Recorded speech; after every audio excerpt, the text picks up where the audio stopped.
Assalamualaikum warahmatullahi wabarakatuh. Selamat pagi, selamat siang teman-teman kelas 12. Balik lagi nih di pelajaran pendidikan kewarganegaraan. Kali ini kalian sudah masuk ke bab 2. Maaf banget, saya baru bisa nge-share materinya kali ini karena saya mikirnya itu untuk kelas 12 saya pengennya kalian yang banyak menyimpulkan, kalian yang banyak analisis dan kalian yang banyak belajar sendiri, lalu saya hanya membantu sedikit saja gitu. Oke, kita langsung ke slide ya. Di sini slide yang pertama yaitu tentang peta konsep. Di dalam perlindungan dan penegakan hukum di Indonesia ini saya rumuskan peta konsep sederhananya seperti berikut.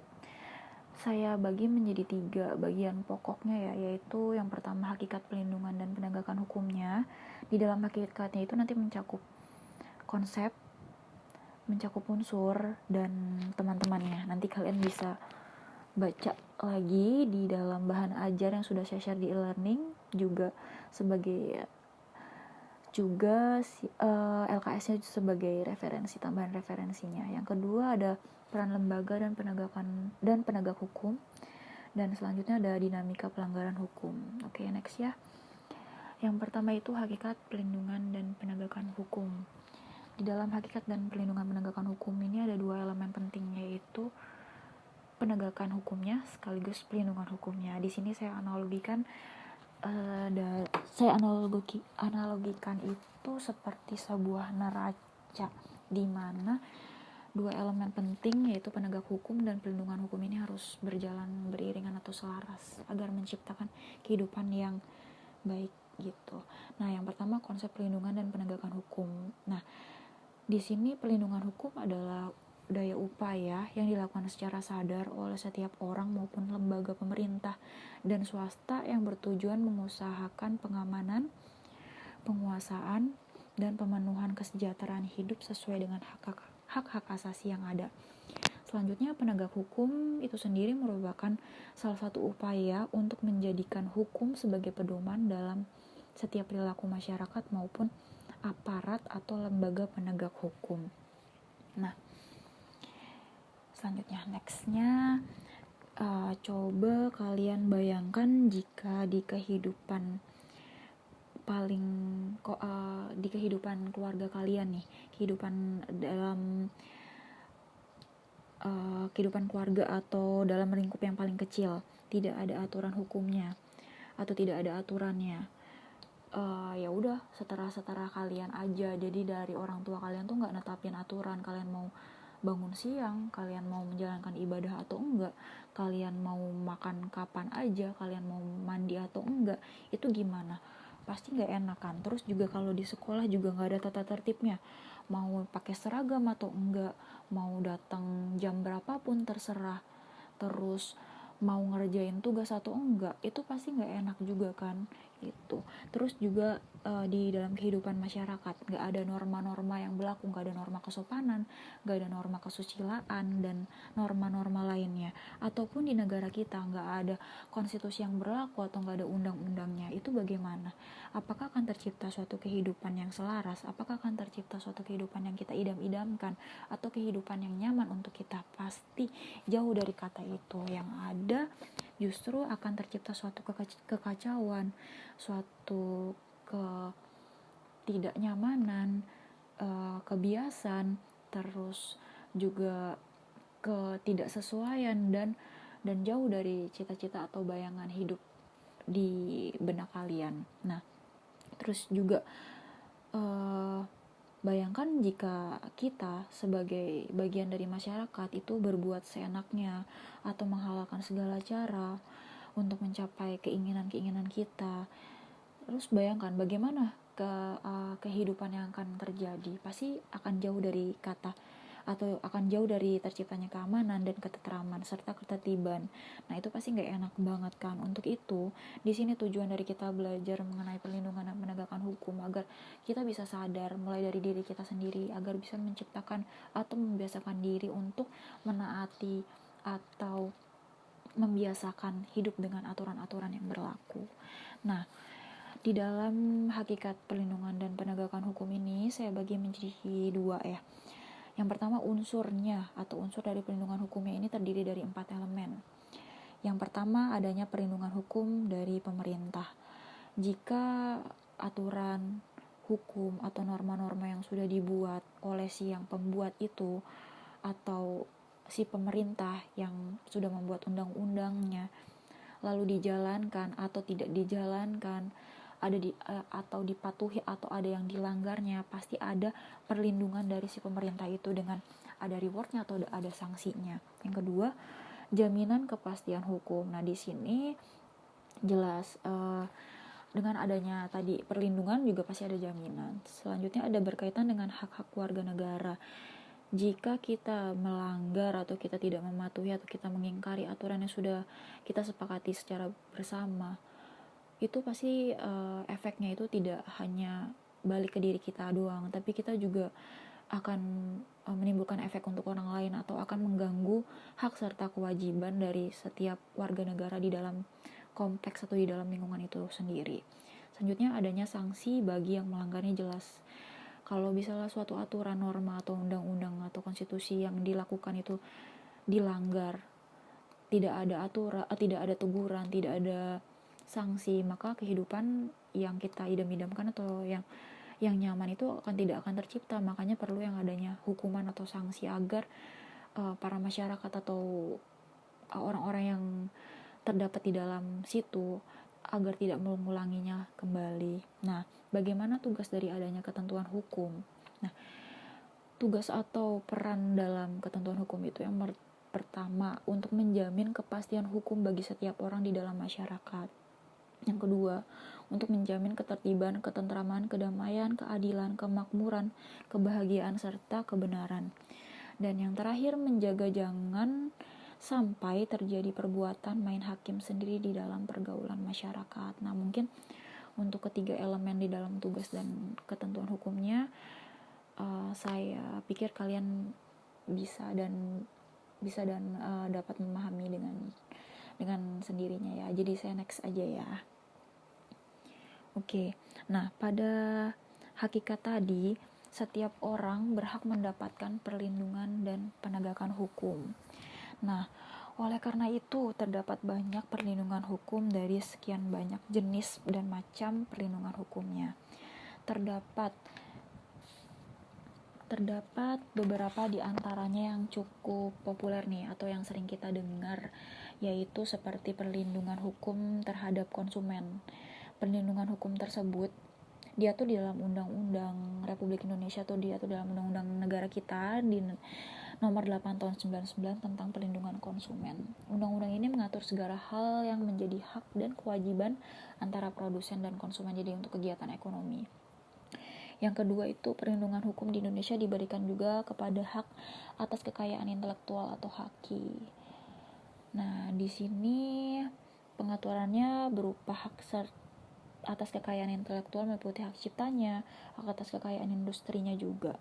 Pengaturan dan hak kekayaan intelektual tersebut telah dituangkan di dalam Undang-Undang Nomor 28 Tahun 2014. Nah, perlindungan hukum diberikan juga kepada tersangka nih. Jadi tersangka atau orang yang melanggar aturan atau mengingkari suatu aturan yang sudah disepakati bersama pun ini juga mempunyai hak sebagai orang atau sebagai masyarakat. Nah, haknya itu yaitu sebagai pihak yang diduga telah melakukan pelanggaran hukum. Nah, perlindungan hukum tersebut terhadap tersangka diberikan dengan hak-hak tersangka yang harus dipenuhi agar sesuai dengan prosedur pemeriksaan sebagaimana diatur di dalam peraturan perundang-undangan. Jadi kalau ada orang yang salah, gak main kita hakimi sendiri, jadi kita serahkan ke pihak yang berwajib. Nah, pihak yang berwajib pun itu juga ada prosedur atau juga ada tata cara menangani si tersangka tersebut. Nah, makanya ada perlindungan hukum yang diberikan pada tersangka tadi. Nah, sekarang kita yaitu di sini tentang pentingnya perlindungan hukum ya. Nah, pentingnya perlindungan hukum. Kita bayangkan kalau misalnya di dalam kelas ini kita lagi ada ulangan. Terus tiba-tiba ada teman kita, salah satu teman kita, salah 2 atau salah 3 atau salah banyak yang nyontek. terus gurunya nggak tahu, dan ada beberapa siswa yang nggak nyontek, dia dapat nilainya itu pas-pasan di KKM, sedangkan yang nyontek tadi nilainya tinggi. Terus yang tidak nyontek tadi tidak berani melaporkan ke gurunya kalau yang dapat nilai tinggi itu ternyata dia nyontek. Kira-kira ini mengganggu nggak buat selanjutnya? Kira-kira selain kita kesel, selain kita nih yang nggak nyontek dapat nilai pas-pasan kita kesel, terus kira-kira mengganggu nggak buat dia dan buat gurunya itu sendiri? Pasti mengganggu, itu pasti akan menimbulkan kesalahan-kesalahan di kehidupan yang selanjutnya. Untuk itu maka perlunya adanya sikap-sikap seperti tegaknya supremasi hukum. Nah, di sini saya akan bahas ya. Perlindungan dan penegakan hukum itu sangat penting karena dapat mewujudkan yang pertama nih, tegaknya supremasi hukum. Supremasi hukum ini adalah kekuasaan mutlak dalam mengatur pergaulan manusia dalam berbagai macam kehidupan. Jadi semua tindakan warga negara maupun pemerintah selalu berlandaskan pada hukum yang berlaku. Nah, jadi supremasi hukum ini untuk lebih mudahnya itu yaitu kesamaan hukum secara mutlak. Jadi kesamaan hukum dalam mengatur pergaulan manusia dalam berbagai macam kehidupan. Jadi hukum itu nggak boleh tumpul ke atas dan tajam ke bawah, atau dia itu lemah terhadap orang-orang yang memiliki kekuasaan atau memiliki power, dan tegas untuk orang-orang yang biasa-biasa saja atau orang-orang kalangan bawah gitu. Yang kedua itu adanya tegaknya keadilan. Setiap orang dalam masyarakat sadar akan hukum. Nah, tegaknya keadilan atau keadilan itu akan tercipta jika setiap orang di dalam masyarakat itu sadar akan hukum. Di mana di sini tujuannya itu mewujudkan keadilan bagi setiap warga negara. Setiap warga negaranya ini dapat menikmati hak dan melaksanakan kewajibannya dengan nyaman, dengan baik gitu. Jadi kalau mereka sudah menjalankan supremasi hukum, maka akan terciptanya suatu keadilan. Nah, kalau sudah keduanya sudah tercipta, nah yang terakhir nih ada poin mewujudkan perdamaian dalam kehidupan bermasyarakat. Nah, kalau yang keduanya sudah tercipta, maka akan terwujudnya supremasi dan tujuan hukum. Nah, jadi akan balik lagi. Jadi mereka tuh kayak saling bola putar yang saling berkaitan. Jadi kalau tegaknya supremasi hukum sudah berlaku, maka keadilan akan berjalan, juga akan terbentuk secara otomatis. Nah, kalau supremasi hukum dan keadilan sudah terbentuk, maka akan terwujudnya perdamaian. Jika perdamaian itu sudah terbentuk, maka balik lagi supremasi sama keadilannya juga pasti akan berkaitan atau beriringan gitu sih. Nah, di dalam pentingnya perlindungan penegakan hukum ini, menurut seorang ilmuwan atau tokoh antropolog Surjono Sukanto ya, sosiologi sih lebih tepatnya, keberhasilan proses perlindungan dan penegakan hukum tidaklah semata-mata menyangkut ditegakkannya hukum yang berlaku ya, akan tetapi bergantung pada beberapa faktor. Jadi tegaknya supremasi, tegaknya keadilan, terus terwujudnya perdamaian dalam kehidupan bermasyarakat ini butuh beberapa faktor pendukungnya. Di antara lain ada berapa nih? Ada 5 faktor. Yang pertama hukumnya. Maksudnya hukumnya adalah di dalam hal ini dimaksud adalah undang-undang atau konstitusi yang dibuat tidak boleh bertentangan dengan ideologi negara. Jadi kalau kalian flashback balik lagi ke materi demokrasi kan adalah kekuasaan yang dipegang di tangan rakyat ya. Rakyat merupakan tombak atau kedaulatan tertinggi di dalam sistem pemerintahan yang demokrasi. Jadi ini tuh hukumnya tuh nggak boleh bertentangan sama ideologi negara. Nah, ideologi negara itu berkaitan dengan cita-cita masyarakat, cita-cita bangsa gitu. Harus selaras dengan ideologi negara.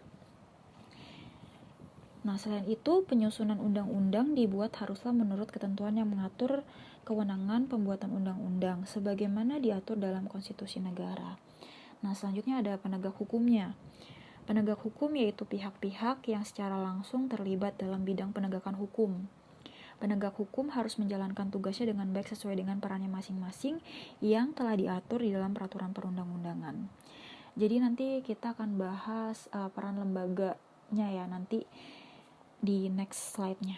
Oke, selanjutnya ada masyarakatnya, yakni lingkungan masyarakat di mana hukum tersebut berlaku dan diterapkan. Warga atau orang yang berada di dalam masyarakat harus mengetahui dan memahami hukum yang berlaku, serta menaati hukum yang berlaku dengan penuh kesadaran akan pentingnya dan perlunya hukum bagi kehidupan masyarakat. Jadi kalau masyarakatnya nggak sadar hukum, kalau masyarakatnya nggak ngerti sama aturannya, nggak ngerti sama tujuan diberlakukannya hukum tersebut, ya maka supremasi hukum, keadilan, serta perdamaian itu tidak akan terwujud. Susah terwujudnya. Selanjutnya ada sarana dan fasilitas, sarana dan prasarana. Di sini mendukung banget ya untuk menegakkan hukum. Nah, karena kenapa? Sarana atau fasilitas itu kan mencakupnya tenaga manusia yang terdidik dan terampil, organisasi yang baik, peralatan yang memadai, keuangan yang cukup, dan sebagainya. Nah, ketersediaan dari sarana dan prasarana atau fasilitas tadi merupakan suatu keharusan bagi keberhasilan penegakan hukum. Jadi bayangkan aja kalau misalnya penegak hukum, polisi nih misalnya udah nangkep tersangka atau udah nangkep para pelanggar hukum, tapi ternyata kita belum punya sarana prasarana. Contohnya kayak kita nggak punya penjaranya, atau kita nggak punya aturan yang benar-benar mengikat di situnya. Lalu untuk apa adanya hukum, lalu untuk apa adanya aturan tersebut gitu. Jadi susah juga terwujudnya tadi ketiga elemen penting tadi. Nah, selanjutnya ada kebudayaan. Di sini kebudayaan yang dimaksud adalah hasil karya, cipta, dan rasa yang didasarkan pada karsa manusia di dalam pergaulan hidup. Dalam hal ini, kebudayaan mencakup nilai-nilai mendasar hukum yang berlaku. Nilai-nilai mana saja yang merupakan konsepsi-konsepsi abstrak mengenai apa yang dianggap baik sehingga dianut, dan apa yang dianggap buruk sehingga dihindari. Jadi pandangan masyarakat atau kebudayaan atau kebiasaan gitu. Ini berkaitan dengan hukum positif gitu atau hukum adat gitu. Kita lanjut ya ke next slide-nya. Ada peran lembaga penegak hukum dalam menjamin keadilan dan perdamaian. Di sini peran lembaganya yang akan kita bahas pertama kali yaitu peran Kepolisian Republik Indonesia atau Polri. Kalian pasti udah sering denger lah atau sering lihat polisi lah. Banyak sih yang beranggapan kalau penegak hukum kita ini kurang bersih ya, khususnya para polisi yang kurang dipercayai karena ya you know what I mean gitu. Nggak mungkin nggak perlu saya sebutkan di sini kali ya, nanti aja kalau kita tatap muka gitu. Peran yang mereka tampilkan itu bermacam-macam, seperti mengatur lalu lintas, memberantas gerakan-gerakan teroris, mencegah penyalahgunaan narkoba, dan sebagainya. Kepolisian Republik Indonesia atau Polri ini merupakan lembaga negara yang berperan dalam memelihara keamanan dan ketertiban masyarakat, serta menegakkan hukum, dan memberikan perlindungan, pengayoman, pelayanan kepada masyarakat dalam rangka terciptanya keamanan di dalam negara kita. Selain itu, di dalam bidang penegakan hukum, khususnya yang berkaitan dengan penanganan tindakan pidana, sebagaimana yang diatur di dalam KUHAP atau KUHAP, Polisi Republik Indonesia sebagai penyidik utama yang menangani setiap kejahatan secara umum dalam rangka menciptakan keamanan dalam negeri, sesuai dengan pasal 16 Undang-Undang RI nomor 2 tahun 2002 tentang kepolisian, yang menetapkan kewenangannya sebagai berikut. Nah, kewenangannya itu kalian bisa baca sendiri atau perlu saya baca ini? Yaudah saya bacain aja kali ya. Yang pertama, melakukan penangkapan, penahanan, penggeledahan, dan penyitaan. Next, melarang setiap orang meninggalkan atau memasuki tempat kejadian perkara untuk kepentingan penyidikan. Ini kalian paham lah kenapa dipasangin garis polisi atau garis kuning. Membawa dan menghadapkan orang kepada penyidik dalam rangka penyidikan. Sorry typo. Yang selanjutnya, menyuruh berhenti orang yang dicurigai dengan menanyakan serta memeriksa tanda pengenal diri. Nextnya, melakukan pemeriksaan dan penyitaan surat, lalu memanggil orang untuk didengar dan diperiksa sebagai tersangka atau saksi. Mendatangkan orang ahli yang diperlukan dalam hubungan dengan pemeriksaan perkara, mengadakan penghentian penyidikan, menyerahkan berkas kepada penuntut umum, mengajukan permintaan secara langsung kepada pejabat imigrasi yang berwenang di tempat pemeriksaan imigrasi dalam keadaan mendesak atau mendadak untuk mencegah atau menangkal orang yang disangka melakukan tindak pidana, memberikan petunjuk atau bantuan penyidikan kepada penyidik pegawai negeri sipil untuk diserahkan kepada penuntut umum. Dan yang terakhir, mengadakan tindakan lain menurut hukum yang bertanggung jawab, yaitu tindakan penyelidikan dan penyidikan yang dilaksanakan dengan syarat sebagai berikut. Tidak bertentangan dengan aturan hukum, selaras dengan kewajiban hukum, harus patut masuk akal dan dalam lingkup dan menghormati HAM. Mungkin kalau yang ini kalian bisa baca langsung di sini. Ini ada di LKS juga, ada di bahan hajar kok. Ya.